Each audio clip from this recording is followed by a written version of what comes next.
Hi everyone, आज ये 18 नवंबर 2025 के करंट अफेयर और स्टैटिक जी के क्वेश्चन को डिस्कस करते हैं। So let's get started without any further delay. विश्व बौद्धिक संपदा संकेतक 2025 रिपोर्ट से संबंधित है।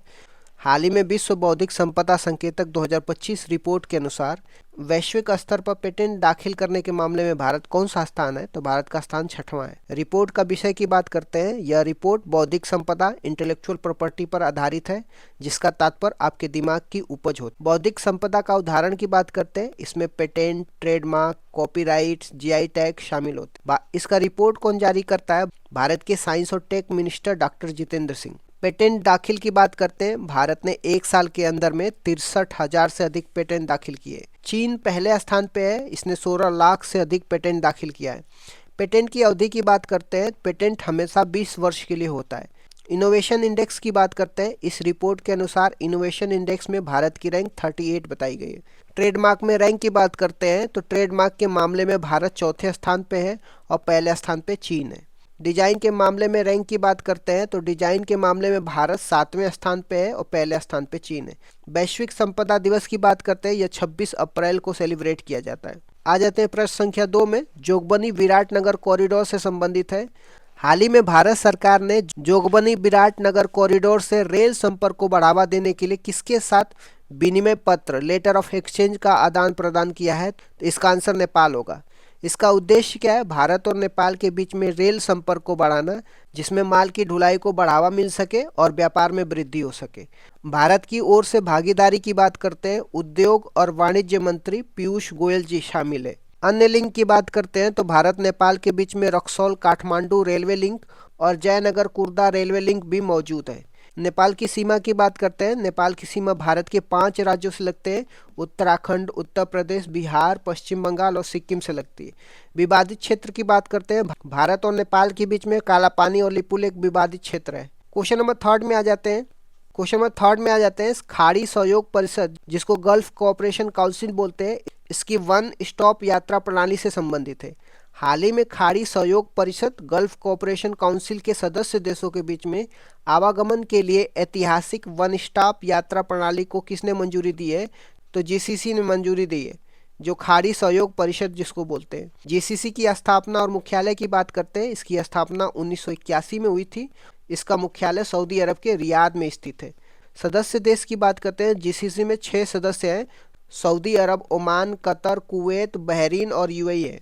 इसकी प्रणाली की विशेषता की बात करते हैं। वन स्टॉप यात्रा प्रणाली के तहत यात्री को केवल एक चेक पोस्ट पर अपना माइग्रेशन, सीमा शुल्क और सिक्योरिटी चेक करवाना होगा, जिसके बाद वह सभी 6 देशों की यात्रा कर सकता है। क्वेश्चन नंबर 4 में आ जाते हैं। जल संचय जन भागीदारी पहल से संबंधित है। हाल ही में जल संचय जल भागीदारी पहल के तहत किसे सर्वश्रेष्ठ प्रदर्शन करने वाले राज्यों का पुरस्कार प्राप्त हुआ? तो तेलंगाना को प्राप्त हुआ है। प्रस्तुतकर्ता की बात करते हैं। यह पुरस्कार नई दिल्ली में भारत की राष्ट्रपति द्रौपदी मुर्मू द्वारा प्रदान किया गया है। उद्देश्य की बात करते हैं। पानी का संचय करना, जिसमें जनता समुदाय की भागीदारी हो। शुरुआत की बात करते हैं। यह प्रोग्राम 6 सितंबर 2024 को गुजरात के सूरत से शुरू हुआ था। अन्य पुरस्कार की बात करते हैं। छठे जल पुरस्कारों में जल संरक्षण के लिए सर्वश्रेष्ठ राज्य का पुरस्कार महाराष्ट्र को प्राप्त हुआ है। क्वेश्चन नंबर 5 में आ जाते हैं। जलवायु परिवर्तन गैलरी ऑन द एज से संबंधित है। हाल ही में राष्ट्रीय विज्ञान संग्रहालय परिषद की जलवायु परिवर्तन गैलरी ऑन द एज को प्रतिष्ठित CIMU सेट पुरस्कार प्राप्त हुआ है। यह गैलरी का संबंध किस शहर से है? तो कोलकाता से है। परिषद की बात करते हैं। यह गैलरी राष्ट्रीय विज्ञान संग्रहालय परिषद, जो भारत के संस्कृति मंत्रालय के तहत आता है। पुरस्कार की घोषणा की बात करते हैं। इस अवार्ड की घोषणा दुबई में एक महासम्मेलन के दौरान की गई है। गैलरी का उद्देश्य क्या है? इसका उद्देश्य क्लाइमेट चेंज, जलवायु परिवर्तन से है। यह वासुदेव कुटुंबकम, संपूर्ण पृथ्वी मेरा परिवार के उद्देश्य के साथ लॉन्च किया गया है। संबंधित अवार्ड की बात करते हैं। कर्नाटक पुलिस को राष्ट्रीय IED निरोधक चैंपियनशिप अवार्ड प्राप्त हुआ है। IED का फुल फॉर्म क्या है? इम्प्रोवाइज एक्सप्लोसिव डिवाइस है। क्वेश्चन नंबर 6 में आ जाते हैं। राष्ट्रीय प्रेस दिवस से संबंधित है। हाल ही में राष्ट्रीय प्रेस दिवस 2025 कब सेलिब्रेट किया गया? तो 16 नवंबर को सेलिब्रेट किया है। भारतीय प्रेस परिषद का गठन 1965 के अधिनियम से हुआ है और 1979 के अधिनियम से इसका पुनर्गठन किया गया है। इसमें एक अध्यक्ष और 28 सदस्य होते हैं।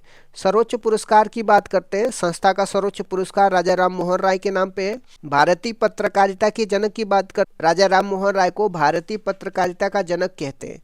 भारत का पहला समाचार पत्र की बात करते हैं, बंगाल गजट है, जिसे जेम्स ऑक्सटन हिकी ने प्रकाशित किया था। पहला हिंदी समाचार पत्र उदंड मार्तव है, जिसे पंडित जुगल किशोर शर्मा द्वारा प्रकाशित किया जाता है। भारतीय प्रेस के मुक्तिदाता किसको बोला जाता है? चार्ल्स मेटकॉफ को बोला जाता है। वर्नाकुलर प्रेस एक्ट की बात करते हैं, यह 1878 में लिटन के द्वारा लाया गया था। बहुत ही इंपॉर्टेंट पॉइंट है, ध्यान में रखना आपको।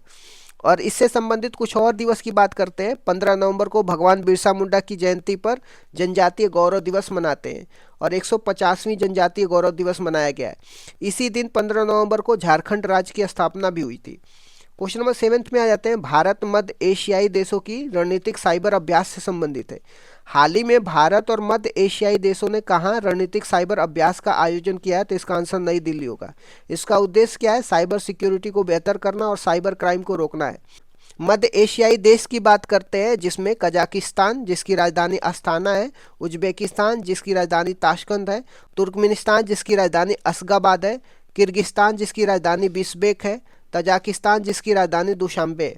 उत्पत्ति की बात करते हैं, यह पांचों देश 1991 में सोवियत संघ यूएसएसआर के विघटन के बाद अलग हुए थे। संबंधित सैन्य अभ्यास की बात करते हैं। काजिंद सैन्य अभ्यास इंडिया कजाकिस्तान के बीच में, दस्तलिक इंडिया उज्बेकिस्तान के बीच में, खंजर इंडिया किर्गिस्तान के बीच में। क्वेश्चन नंबर 8 में आ जाते हैं। नशा मुक्त भारत अभियान का समापन से संबंधित है।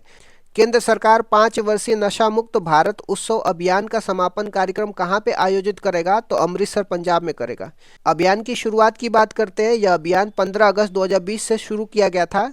समापन स्थल की बात करते हैं, अमृतसर में गुरु नानक देव यूनिवर्सिटी में इसका समापन किया जा रहा है। कारण की बात करते हैं, यह अभियान 5 साल के लिए स्टार्ट किया गया था और यह माना जाता है कि यूथ जो नशे का सबसे बड़ा उपभोक्ता होता है, सबसे पहले यूनिवर्सिटी से आकर्षित होता है। क्वेश्चन नंबर 9 में आ जाते हैं। ब्लू फ्लैग सर्टिफिकेट से संबंधित है। हाल ही में किस राज्य के सोनापुरा और पूरी समुद्र तटों को फिर से ब्लू फ्लैग सर्टिफिकेट मानक प्राप्त हो गया है? तो उड़ीसा को। प्रमाण पत्र देने वाली संस्था की बात करते हैं, फाउंडेशन ऑफ एनवायरमेंट एजुकेशन, जो कि डेनमार्क की संस्था है, ये प्रमाण पत्र देती है। तटों का विवरण की बात करते हैं, सोनापुरा गंजाम जिले में है और पूरी का गोल्डन बीच प्रसिद्ध है। विशेषता की बात करते हैं, पूरी के गोल्डन बीच को यह सर्टिफिकेट 7वीं बार मिला है। मानक की बात करते हैं, यह अवार्ड उन समुद्री बीचों को मिलता है जो स्वच्छ और सतत होते हैं, जहां पर्यावरण को नुकसान नहीं पहुंचाया जा रहा हो। कुल संख्या की बात करते हैं, अब तक भारत के 18 बीचों को ब्लू फ्लैग सर्टिफिकेट प्राप्त हो चुका है। क्वेश्चन नंबर 10 में आ जाते हैं। एंटी टैंक गाइडेंस मिसाइल खरीद समझौता से संबंधित है। हाल ही में केंद्रीय रक्षा मंत्रालय ने innerwear anti tank guidance missile की खरीद के लिए किसके साथ समझौता किया है? तो इसका आंसर बीडीएल होगा, जिसको भारत डायनामिक्स लिमिटेड बोलते हैं। समझौता के मूल्य की बात करते हैं, यह समझौता 2095 करोड़ रुपए का हुआ है। मिसाइल तकनीकी की बात करते हैं, यह मिसाइल लेजर निर्देशित होने वाली है, जिससे इसकी सटीकता बढ़ जाएगी। सिस्टम और रेंज की बात करते हैं, यह फायर एंड फॉरगेट सिस्टम पे आधारित होती है। एक बारी फायर करो और भूल जाओ। और इसकी रेंज की बात करते हैं, यह 5000 मीटर के रेंज तक हमला कर सकती है। मेडिसिन में 3 लोगों को नोबेल पुरस्कार मिला है। मेरी ब्रैंडको को, फ्रेंड रमल्स को, शिमोन साकागुची को मिला है। पुरस्कार के जीतने का कारण बात करते हैं, पेरिफेरल ह्यूमन टॉलरेंस से संबंधित उनकी खोजों के लिए पुरस्कार दिया गया। तिथि घोषणा की बात करते हैं, ये 6 अक्टूबर 2025 को इसकी घोषणा हुई थी। कैसे इसको ट्रिक से याद कर सकते हैं? मैरी ने पैड और शिमोन को बुलाया इम्यून टॉलरेंस पढ़ाने के लिए। मैरी से मैरी ब्रैंड को हो जाएगा, पैड से क्या होगा? फ्रेड रसम्स हो जाएगा, और शिमोन से क्या होगा? शिमोन साकागुची को क्या। मैरी से मैरी ब्रैंड को हो जाएगा, पैड से फ्रेड हो जाएगा, शिमोन से शिमोन साकागुची हो जाएगा। किसके लिए? इम्यून टॉलरेंट बढ़ाने के लिए। भौतिकी फिजिक्स में नोबेल पुरस्कार 2025 की बात करते हैं। जॉन क्लॉर्क यूके से संबंधित है, माइकल एच देवरॉट फ्रांस से संबंधित है, जॉन मार्टिनस यूएस से संबंधित है। पुरस्कार का कारण जान लेते हैं। माइक्रोस्कोपिक क्वांटम मैकेनिकल टनलिंग और इलेक्ट्रिक सर्किट में ऊर्जा क्वांटिनाइजेशन की खोज के लिए इनको मिला है। इसे क्वांटम वर्ल्ड से संबंधित खोज के रूप में भी याद कर सकते हैं। घोषणा की तिथि की बात करते हैं, 7 अक्टूबर 2025 को इसकी घोषणा हुई थी। इसको ट्रिक से कैसे याद कर सकते हैं, दो जॉन मिल करके देव का क्वांटम वर्ल्ड लिया। दो जॉन से क्या होगा, जॉन क्लर्क और जॉन मार्टिनस हो जाएगा। मिलकर से क्या होगा, माइकल एच देवरोथ हो जाएगा। क्वांटम वर्ल्ड से क्या हो जाएगा, इन्होंने क्वांटम मैकेनिकल टनलिंग और इलेक्ट्रिक सर्किट में ऊर्जा क्वांटनाइजेशन की खोज करी थी। आ जाते हैं केमिस्ट्री में नोबेल पुरस्कार विजेता की बात करते हैं। सुषमु किटागवा जापान के रहने वाले हैं। रिचर्ड रॉफसन ऑस्ट्रेलिया के रहने वाले हैं। उमार यागी यूएसए के रहने वाले। पुरस्कार का कारण देख लेते हैं। मेंटल ऑर्गेनिक फ्रेमवर्क के विकास के लिए पुरस्कार दिया गया। तिथि की घोषणा की बात करते हैं, 8 अक्टूबर 2025 को यह तिथि घोषणा हुई है। ट्रिक से कैसे याद करते हैं, सुसु ने रॉब किया उमार को उसके मेंटल की वजह से। सुसु से क्या होगा, सुषमु होगा। रॉब से क्या हो गया, रिचर्ड रॉबसन हो जाएगा। उमार से क्या होगा, उमार यागी होगा। उन्होंने किस चीज़ पर रिसर्च करी है, उन्होंने मेंटल ऑर्गेनिक फ्रेमवर्क पर रिसर्च करी है। लिटरेचर में नोबेल पुरस्कार की बात करते हैं, इसके विजेता कारा पुरोकाई हैं। कौन से देश के, ये हंगरी से बिलोंग करते हैं। पुरस्कार के कारण की बात करते हैं, उन्होंने दूरदर्शी लेखक विजनरी ऑथर के लिए यह पुरस्कार दिया गया। तिथि की घोषणा की बात करते हैं, 8 अक्टूबर 2025 को इसकी घोषणा हुई थी। और इसको ट्रिक से कैसे याद करते हैं, लास्ट क्रो से याद कर सकते हैं। एल से लिटरेचर और क्रो से क्या होगा, क्रो से कारापुरोकाई होगा। शांति में नोबेल पुरस्कार की विजेता की बात करते हैं, मारिया कॉर्निया को मिला है। ये वेनेजुला देश से बिलोंग करती है। पुरस्कार की कारण की बात करते हैं, वेनेजुला के लोगों के लोकतांत्रिक अधिकारों को बढ़ावा देने के लिए उनके महत्वपूर्ण संघर्ष और डिक्टेटरशिप से डेमोक्रेसी में ट्रांजिशन के लिए उनके संघर्ष के लिए पुरस्कार दिया गया। तिथि की घोषणा की बात करते हैं, 10 अक्टूबर 2025 को इसकी घोषणा हुई थी। ट्रिक से कैसे याद कर सकते हैं, मारिया को कोरोना हो गया वेनेजुला में, जिसके बाद वे शांति में चली गई। अर्थशास्त्र में नोबेल पुरस्कार की बात करते हैं, घोषणा की तिथि की बात करते हैं, 13 अक्टूबर 2025 को यह घोषणा हुआ था और उसी दिन दिया भी गया था। विजेता और योगदान की बात करते हैं, जोएल मोकर को मिला है। ये यूएस के रहने वाले हैं, मूल रूप से नीदरलैंड में जन्मे थे। इन्हें आधा नोबेल पुरस्कार मिला है। जोएल मोकर को आधा नोबेल पुरस्कार मिला है। कारण क्या था, तकनीकी प्रगति के माध्यम से सतत विकास के लिए पूर्व आवश्यकताओं की पहचान करने के लिए। दो और लोगों को मिला है आधा में। फिलिपी एग्लियन फ्रांस के रहने वाले हैं। पीटर हाउइट कनाडा के रहने वाले। ये दोनों संयुक्त रूप से आधा नोबेल पुरस्कार को साझा करते हैं। कारण क्या है, क्रिएटिव डिस्ट्रक्शन के माध्यम से सतत विकास के सिद्धांत के लिए। इसको ट्रिक से कैसे याद करते हैं, joy tells through philosophy how it grows. यहाँ पे ग्रोस का अर्थ ग्रोथ होगा, तो जॉय से क्या होगा, जॉय से होगा जोएल होगा। फिलोसफी से क्या होगा, फिलिपी एग्लिनियन होगा। हाउ इट से क्या होगा, पीटर हाउ इट होगा। किसके लिए दिया गया है, सस्टेनेबल ग्रोथ के लिए दिया गया। इस तरीके से आप नोबेल प्राइज को याद कर सकते हैं। अब आ जाते हैं भारतीय संविधान के कुछ इंपॉर्टेंट आर्टिकल अनुच्छेद के बारे में।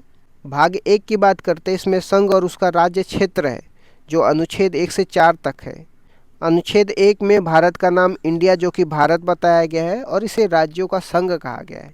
संविधान में हिंदुस्तान शब्द का उपयोग नहीं किया गया है। अनुच्छेद 2 में नए राज्यों का भारत में प्रवेश, जैसे सिक्किम को शामिल किया गया था। अनुच्छेद 3 में नए राज्यों का निर्माण, जो वर्तमान राज्यों की सीमाओं और नामों का परिवर्तन करना। अनुच्छेद 4 में अनुच्छेद 2 और 3 के तहत कानून बनाने की शक्ति संसद के पास होगी। भाग 2 की बात करते हैं, इसमें नागरिकता से संबंधित है। अनुच्छेद 5 से लेकर 11 तक नागरिकता सिटीजनशिप से संबंधित प्रावधान दिए गए।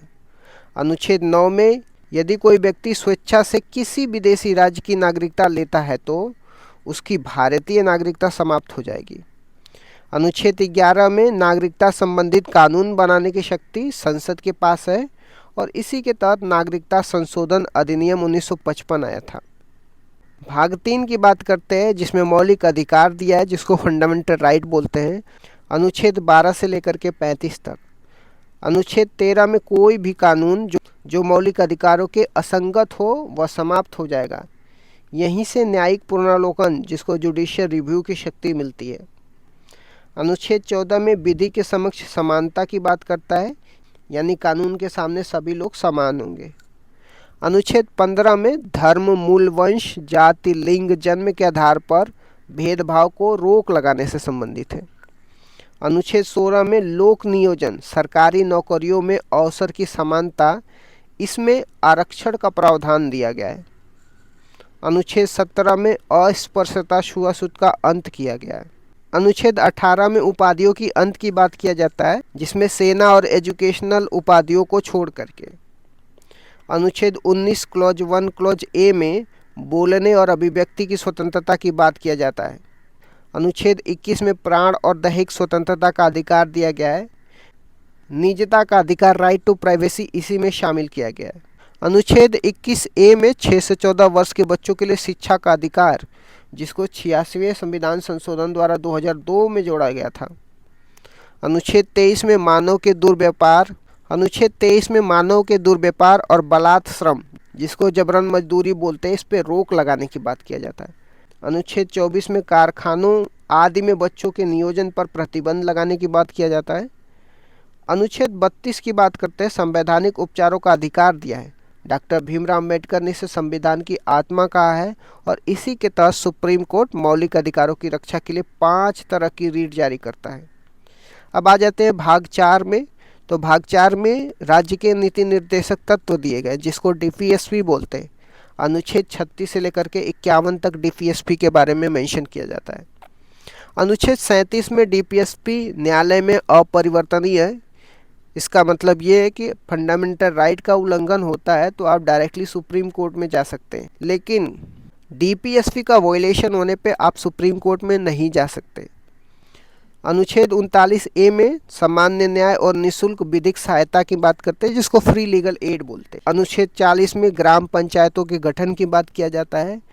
अनुच्छेद 44 में नागरिकों के लिए एक समान सिविल संहिता, जिसको यूनिफॉर्म सिविल कोड बोलते हैं, दिया गया है। अनुच्छेद 48 ए में पर्यावरण संरक्षण और संवर्धन वन्य तथा वन्य जीवों की रक्षा से संबंधित है। अनुच्छेद 50 में कार्यपालिका से न्यायपालिका का पृथक्करण की बात किया जाता है। अनुच्छेद 51 में अंतर्राष्ट्रीय शांति और सुरक्षा को बढ़ावा देना भारत की विदेश नीति का आधार है। अब आ जाते हैं भाग 5 में, जो संघ की बात किया जाता है। अनुच्छेद 52 से लेकर के 151 के बीच में दिया गया है। अनुच्छेद 52 में भारत का एक राष्ट्रपति होगा, ऐसा मेंशन किया जाता है। अनुच्छेद 61 में राष्ट्रपति पर महाभियोग, इम्पीचमेंट की प्रक्रिया से संबंधित प्रावधान दिए गए। अनुच्छेद 72 में राष्ट्रपति की क्षमादान की शक्ति दिया गया है, जो राष्ट्रपति मृत्युदंड को भी माफ कर सकते हैं। अनुच्छेद 76 में भारत का महान्यायवादी, जिसको अटॉर्नी जनरल ऑफ इंडिया बोलते हैं, दिया गया है। आर्टिकल 79 में संसद के गठन की बात किया जाता है, जिसमें राष्ट्रपति, लोकसभा, राज्यसभा को मिला करके संसद बनता है। अनुच्छेद 108 में संसद की संयुक्त बैठक, ज्वाइंट सिटिंग की बात किया जाता है। अनुच्छेद 110 में धन विधेयक, मनी बिल की परिभाषा दिया हुआ है। अनुच्छेद 112 में वार्षिक वित्तीय विवरण, जिसको बजट बोलते हैं, बजट का प्रावधान दिया गया है। अनुच्छेद 123 में राष्ट्रपति की अध्यादेश जारी करने की शक्ति दिया गया है, जिसको ऑर्डिनेंस बोलते हैं। अनुच्छेद 124 में उच्चतम न्यायालय, जिसको सुप्रीम कोर्ट की स्थापना और गठन से संबंधित प्रावधान दिए गए। अनुच्छेद 139 में उच्चतम न्यायालय एक अभिलेख न्यायालय, कोर्ट ऑफ रिकॉर्ड होगा। अनुच्छेद 143 में उच्चतम न्यायालय से परामर्श करने की राष्ट्रपति की शक्ति दी गई है। अनुच्छेद 148 में भारत का नियंत्रक एवं महालेखा परीक्षक की बात करता है, जिसको कैग बोलते हैं, कंट्रोलर एंड ऑडिटर जनरल बोलते हैं। अब आ जाते हैं भाग 6 में, जो राज्य के बारे में दिया गया है। अनुच्छेद 152 से लेकर के 237 तक राज्य के बारे में दिया गया है। अनुच्छेद 153 में राज्यों के राज्यपाल से संबंधित है। अनुच्छेद 161 में राज्यपाल की क्षमादान शक्ति के बारे में दिया गया है और राज्यपाल मृत्युदंड माफ नहीं कर सकते हैं। अनुच्छेद 165 में राज्य का महाअधिवक्ता की बात करते हैं, जिसको एडवोकेट जनरल बोलते हैं। अनुच्छेद 213 में राज्यपाल की अध्यादेश जारी करने की शक्ति दिया गया है। अनुच्छेद 214 में राज्यों के लिए हाईकोर्ट के बारे में दिया गया है। अनुच्छेद 226 में उच्च न्यायालय की रीट जारी करने की शक्ति दिया गया है। अब आ जाते हैं कुछ और महत्वपूर्ण अनुच्छेद के बारे में। भाग 9 में पंचायत से संबंधित दिया गया है, जो आर्टिकल 243 से लेकर 243 ओ तक दिया गया है। अनुच्छेद 243 ए में ग्राम सभा के बारे में बात करता है। अनुच्छेद 243 जी में पंचायतों की शक्तियों के बारे में बताया गया है और टोटल 29 फंक्शनल आइटम है। अनुच्छेद 243 के में राज्य निर्वाचन आयोग की बात करते हैं। पंचायतों के इलेक्शन के लिए राज्य निर्वाचन आयोग का गठन किया गया है, ऐसा अनुच्छेद 243 के में दिया गया है। अब आ जाते हैं भाग 11 की बात करते हैं। अनुच्छेद 245 से लेकर के 263 में दिया गया है। यह संघ और राज्य के बीच के संबंध को बताता है। अनुच्छेद 246 ए में जीएसटी की बात करता है, जिसको वस्तु एवं सेवा कर बोलते हैं। अनुच्छेद 262 में अंतर्राज्यीय नदी जल विवाद की बात करता है और अनुच्छेद 263 में अंतर्राज्यीय परिषद की बात करता है, जिसको इंटर स्टेट काउंसिल बोलते हैं। अब आ जाते हैं भाग 15 में, जो निर्वाचन संबंधित प्रावधान दिया गया है। आर्टिकल 324 से लेकर के 339 ए तक दिया गया है। आर्टिकल 324 में निर्वाचन आयोग, इलेक्शन कमीशन के बारे में मेंशन किया गया है। आर्टिकल 326 में वयस्क मताधिकार, एडल्ट सफरेज के आधार पर चुनाव की प्रावधान दिया गया है। अब आ जाते हैं भाग 17 के बारे में। अनुच्छेद 343 से लेकर के 351 के बीच में दिया गया है, जो राजभाषा की बात करता है। अनुच्छेद 343 में संघ की भाषा राजभाषा होगी और अनुच्छेद 351 में हिंदी भाषा के विकास के लिए निर्देशन दिए गए। अब आ जाते हैं भाग 18 में। अनुच्छेद 352 से 360 तक दिया गया है। इसमें आपातकाल उपबंध से संबंधित है, जिसको इमरजेंसी बोलते हैं।